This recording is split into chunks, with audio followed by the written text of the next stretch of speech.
الرحیم۔ میں ہوں سہیل رانا۔ بجٹ 2025-26 کل رات کے پیش ہوا۔ ایک تو اب جو پینشنرز کی بیوائیں ہوں گی وہ خاوند کے مرنے کے بعد 10 سال بعد خود ہی مر جائیں، کیونکہ 10 سال کے بعد ان کو پینشن نہیں ملے گی۔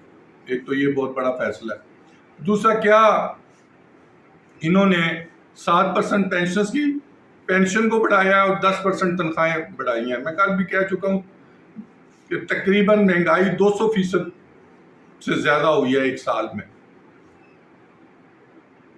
آگے چل کے جو سب سے بڑا نقصان ہوا ہے کہ امیر کو نوازا گیا اور غریب کو خراب کیا گیا۔ اب جو بینک کے باہر جائیں گے وہ بینک کے باہر جاتے ہوئے بھی ایک ٹیکس دیں گے، تو کسی کو کیا ضرورت ہے کہ وہ پیسے بینک میں رکھے؟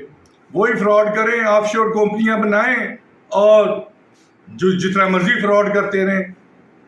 اور سب سے زیادہ نقصان جو ہے وہ ہمارے کسان کو ہوا ہے۔ کون کس ایجنڈے پہ ہے؟ کیا پاکستان میں اناج اگنا بند ہو جائے؟ مجھے تو سب سے زیادہ جو تشویش ہے وہ بسال صاحب پر ہے۔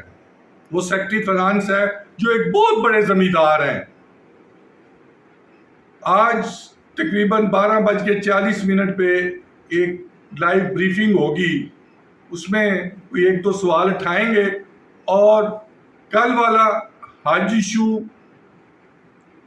بجٹ ایشو اور فوج کی افواج پاکستان کی پوسٹنگ ٹرانسفر وہ آج رات کو انشاءاللہ تعالی آپ کے سامنے، ناظرین کے سامنے پیش کی جائیں گی۔ آپ رات 12 بجے تک کا انتظار کریں۔ پاکستان زندہ باد۔